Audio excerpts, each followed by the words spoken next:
दोस्तों, anger management for dummies book summary में हम सीखेंगे कि गुस्सा करने से किस तरह हमारा और हमारे आसपास के लोगों का नुकसान होता है। इस किताब की मदद से हम गुस्से पर काबू करना सीखेंगे।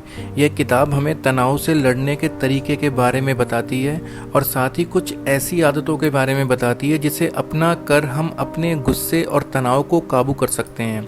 तो दोस्तों, इस बुक की समरी को आप ध्यान से सुनना।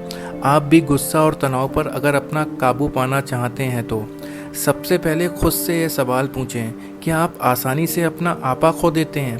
क्या आप अपने गुस्से को काबू करना चाहते हैं? क्या आप अपने तनाव पर काबू पाना चाहते हैं और तनाव से मुक्ति पाते हैं? तो ये बुक की समरी सिर्फ और सिर्फ आपके लिए है। इस बुक को चार्ल्स एंड एलियट और लारा एंड स्मिथ ने लिखी है।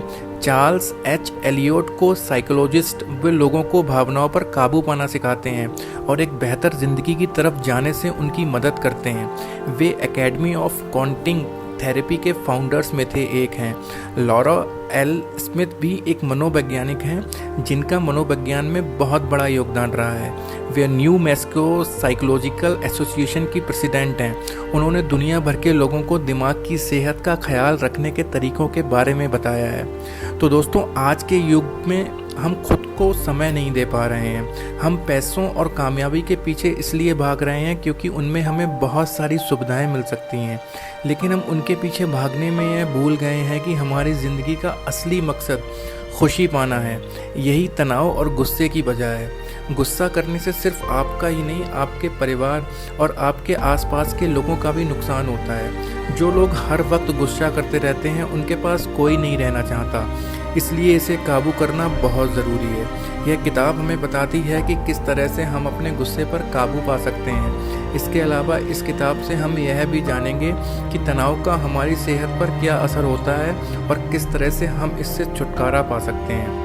यह बात हर किसी को पता है कि गुस्सा करना अच्छी बात नहीं है। गुस्से से हमारे शरीर पर अल्सर नाम के केमिकल निकलते हैं जिससे हमारा ब्लड प्रेशर बढ़ता है। इससे हमारा ही नुकसान होता है। इसके अलावा गुस्से से हमारे पास मौजूद लोगों का भी नुकसान होता है। जब हम गुस्से में होते हैं तो हम कुछ ऐसा कर बैठते हैं जिसका हमें बाद में पछतावा होता है। हम अपने किसी दोस्त को कुछ बुरा भला बोल देते हैं या फिर किसी पर हाथ उठा देते हैं। हम किसी का नुकसान कर देते हैं या पागलों की तरह हरकतें करने लगते हैं। जो लोग ज़्यादा गुस्सा करते हैं उनके आसपास कोई नहीं रहना चाहता।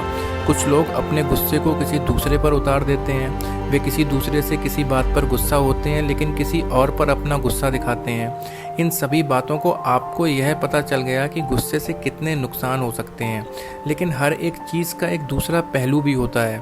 गुस्से का इस्तेमाल भी अच्छे कर्मों के लिए किया जा सकता है। अगर कोई आपको बार बार परेशान कर रहा है और अगर आप एक बार उसे डांट दें तो वह आपको परेशान नहीं करेगा। अगर आप ऐसे गुस्सा नहीं करेंगे तो आपकी शांति को कमजोरी समझकर आपकी हमेशा परेशान करते रहेंगे। नेल्सन मंडेला ने अपने गुस्से का इस्तेमाल नक्सलवाद को ख़त्म करने के लिए किया। बचपन से ही वे अपने चारों तरफ काले और गोरे लोगों के बीच हो रहे भेदभाव से परेशान थे। अपने गुस्से का सही इस्तेमाल कर उन्होंने समाज में बदलाव लाने का काम किया। गुस्से के लक्षणों को पहचानना आसान है और इसे पहचान कर गुस्से को काबू करना भी आसान है। जब आप गुस्से में रहते हैं तो खुद को काबू करना लगभग असंभव सा लगता है। अब आप इस भावना में आसानी से बह जाते हैं, कुछ गलत कर बैठते हैं, इसलिए गुस्से को पहले ही काबू कर लेना चाहिए। लेकिन इससे पहले आपको जानना होगा कि गुस्से के लक्षण क्या क्या हैं। जब आपको गुस्सा आने वाला होता है तो आपकी सांसें तेज हो जाती हैं, आपको हल्का हल्का पसीना आने लगता है, आप लाल होने लगते हैं, शरीर कांपने लगता है और दांत पीसकर बातें करने लगते हैं। अगर आपको ऐसे लक्षण अपने शरीर में देखने को मिलते हैं तो समझ जाइए कि आपके अंदर एक खतरनाक लहर उठने वाली है जिसे काबू करने का वक्त आ चुका है। इसे काबू करने के लिए आप सबसे पहले खुद को यह बताइए कि आपको गुस्सा सिर्फ 5-10 मिनट के लिए ही आएगा। अगर आप किसी तरह से ये वक्त गुजार लें तो आप खुद पर जीत हासिल कर सकते हैं। ये 5 से 10 मिनट गुजारने के लिए कुछ तरीके आजमा सकते हैं। कुछ अच्छा सोचने की कोशिश कीजिए, जैसे आप किसी अच्छी मूवी का कोई सीन याद करके खुद को शांत कर सकते हैं।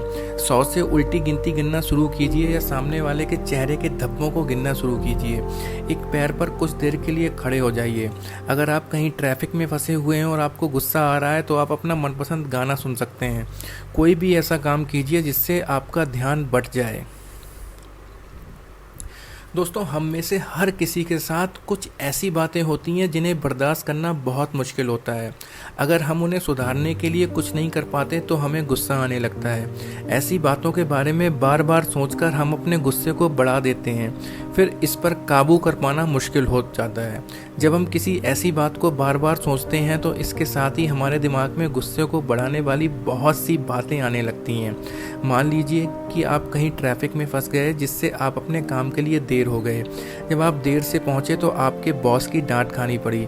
इसके बाद आप अगर इस बात को बार बार सोचेंगे तो आपका गुस्सा शाम तक बरकरार रहेगा।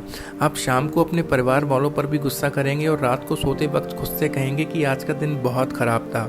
इससे बचने के लिए आप रोज़ाना सुबह 10 मिनट इसे सोचने में लगा सकते हैं। आप सुबह सुबह उठकर सोचिए कि बीते हुए दिन में आपके साथ क्या क्या हुआ जिससे आपको गुस्सा आया। इस समय के अलावा अगर आपके दिमाग में कोई ऐसा ख्याल आए जिसे सोचकर आपको गुस्सा आ रहा हो तो आप उसे अपने दिन की सुबह सोचने के लिए टाल दीजिए। ऐसा करने से आप धीरे धीरे इस ज़्यादा सोचने वाली आदत से छुटकारा पा सकते हैं। इसके अलावा आप यह भी सोच सकते हैं कि आप अपने गुस्से को एक गोली की तरह बंदूक में भरकर आसमान में फायर कर सकते हैं। इसके बाद यह सोचिए कि वो आपसे बहुत दूर जा रहा है और समय के साथ इतना दूर चला गया है कि आपको दिखाई नहीं दे रहा। दोस्तों, जब लोग आपके साथ अभद्रता से बात करते हैं तो यह नहीं देखते कि आप कौन हैं और यह नहीं दिखाते कि वे कौन हैं। गुस्सा या अभद्रता करने वाला हमेशा अपने असली रूप को दिखाता है। इसलिए अगर आपके साथ कुछ ऐसा हो तो आप शांत रहने की कोशिश कीजिए। सबसे पहले आपको यह समझना होगा कि एक हाथ से ताली नहीं बजती। जब आपको कोई परेशान कर रहा है तो उससे बहस करना या फिर वहाँ से उठकर चले जाना आपके हाथ में है। अगर आप वहाँ से उठकर नहीं जाएंगे तो हर वक्त एक ऐसा आएगा जब आप अपने गुस्से पर काबू नहीं पा सकेंगे और अपना आपा खो देंगे। दोस्तों, शांत रहने से बहुत सी बातें हल हो जाती हैं। इसलिए अगर आप किसी से बहस नहीं करना चाहते तो आप शांत रहिए। अगर वह कुछ ज़्यादा ही बहस करने के मूड में है तो आप उसके पास मत रहिए। इन सब बातों के अलावा पुरानी बातों को याद करके हम अपने गुस्से को बढ़ाने का काम करते हैं। अगर आपका मूड खराब हो तो पुरानी यादें आग में घी का काम करती हैं। इसलिए अपने दिमाग से पुरानी और तकलीफ भरी यादों को दूर रखिए। पुरानी यादों की तकलीफ को कम करने के लिए आप उसे किसी अच्छे दोस्त के साथ बांट सकते हैं। दुख बांटने से कम हो जाता है या फिर आप हर वक्त कुछ अच्छा सोचकर खुद को इन सब यादों से दूर रख सकते हैं। दोस्तों, तनाव में रहना बिल्कुल भी सेहतमंद नहीं है। इससे आप परेशानी नहीं और ज़्यादा परेशानी अपनी बढ़ा सकते हैं। हर वक्त परेशान रहने से आपका गुस्सा आने लगता है और आप बहुत आसानी से अपना आपा खो देते हैं। दोस्तों, इस तरह की वजह वो होती है जिससे आप बहुत ज़्यादा डरते हैं या जिसकी वजह से आपकी ज़िंदगी में बहुत सारे बदलाव आने वाले होते हैं। एग्जाम्पल के लिए नौकरी खोने के डर से पैदा हुआ तनाव। इस तनाव की वजह छोटी होती है लेकिन आपकी सेहत पर इसका बहुत बड़ा असर पड़ता है। दोस्तों, अब मैंने गुस्से वाला टॉपिक चेंज करके तनाव पे आ गया हूँ। ये वो हर दिन के काम है जो आप करना चाहते हैं लेकिन फिर भी आपको करना पड़ता है। दोनों तरह के तनाव का हमारी सेहत पर एक असर होता है। इसलिए यह ज़रूरी है कि आप दोनों से निपटने के बारे में सोचिए। तनाव में रहने से बहुत सारी बीमारियां होती हैं। इससे आपका ब्लड प्रेशर बढ़ सकता है, आप डिप्रेशन में जा सकते हैं, आप लंबे समय तक रहने वाली बीमारियों के शिकार बन सकते हैं। बड़े तनाव से निपटने के लिए आपको खुद को यह समझाना होगा कि इससे आपको सिर्फ इसलिए डर लग रहा है क्योंकि इससे आपकी ज़िंदगी में बहुत से बदलाव आने वाले हैं। आपको खुद को समझना होगा कि एक नौकरी खो देने से आपकी ज़िंदगी ख़त्म नहीं हो जाएगी। आप आसानी से दूसरी नौकरी ढूंढ सकते हैं। तनाव से निपटने के लिए आप खुद इसके लिए अलग अलग हल ढूंढ सकते हैं। अगर आपको किसी काम को लेकर तनाव है तो आप उस काम को करने के तरीके के बारे में सोचिए और फिर उस काम को पूरा करके अपने आप को तनाव से दूर कीजिए।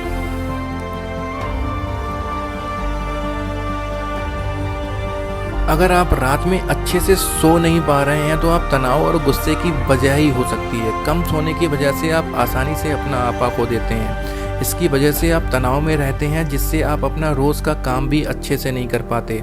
रात भर अच्छे से सोने से आप अपने तनाव को कम कर सकते हैं और इस दुनिया के सुनहरे हिस्से की ओर अपना ध्यान खींच सकते हैं। सोने से पहले कैफीन या निकोटीन वाली चीज़ों से दूर रहिए। ये आपको अच्छी नींद लाने में सहायक होते हैं। उन्हें खाने से आपका नर्वस सिस्टम जाग जाता है जो आपको सोने नहीं देता। देर रात को खाना मत खाइए। सोते वक्त अगर आपका पेट भरा रहेगा तो आप अच्छे से सो नहीं पाएंगे। खुद को काम के तनाव से दूर रखने के लिए सोते वक्त अपने फ़ोन को दूर रख दीजिए। अच्छी नींद के साथ ही अगर आप रोज़ कसरत करें तो आप अपने गुस्से और तनाव को ज़्यादा काबू कर सकते हैं। कसरत करने के बाद गुस्सा करना बहुत मुश्किल हो जाता है। इन सब आदतों के साथ ही अगर आप हर चीज़ का आभार जताने की आदत डालें तो आप अपने गुस्से को काफ़ी हद तक कम कर सकते हैं। हमें गुस्सा इसलिए आता है क्योंकि हम जो चाहते हैं हमें वो मिल नहीं पाता। इसलिए अगर आपके साथ कुछ भी अच्छा हो तो आप उसका आभार जताइए, जिससे आपको यह पता लगे कि आपके साथ क्या क्या अच्छा हो रहा है। इसे अपनी आदत बना लीजिए। हर रोज़ खाने से पहले अपने खाने का आभार जताइए। उन चीज़ों के बारे में सोचिए जिनके लिए आप शुक्रगुजार हैं। इससे आप अपना ध्यान तनाव वाली चीज़ों से हटाकर अच्छी जगह पर लगा सकते हैं। दोस्तों, अब मैं कंक्लूड करता हूँ सारी कहानी को कि गुस्से और तनाव से आपका इम्यून सिस्टम कमज़ोर हो जाता है, जिससे आपको ब्लड प्रेशर और बहुत सारी बीमारियाँ हो जाती हैं। गुस्से को काबू करने के लिए गुस्से के लक्षणों को पहचानिए और उसे आने से पहले ही रोक लीजिए। जो लोग अक्सर आपके गुस्से की वजह बनते हैं उनसे दूर रहा कीजिए। अच्छी नींद लेने, कसरत करने और आभार जताने जैसे आदतों को अपनाकर आप अपने तनाव और गुस्से पर काबू पा सकते हैं। अपनी गाड़ी चलाते वक्त अपनी सीट पर आराम से सीट बेल्ट लगाकर बैठिए और जल्दबाजी से गाड़ी मत चलाइए। अपने आसपास के माहौल का मज़ा लेना सीखिए। इससे आपको गुस्सा बहुत ज़्यादा कम हो जाएगा। तो दोस्तों, मुझे आप कमेंट करके बताइएगा कि आपको इसकी समरी कैसी लगी, और आपको अगर समरी पसंद आ रही है then please subscribe the channel, because मैं ऐसी अच्छी और मोटिवेशनल समरीज़ आपके सामने लाता रहूँगा और लाता रहता हूँ। So thank you very much for being here.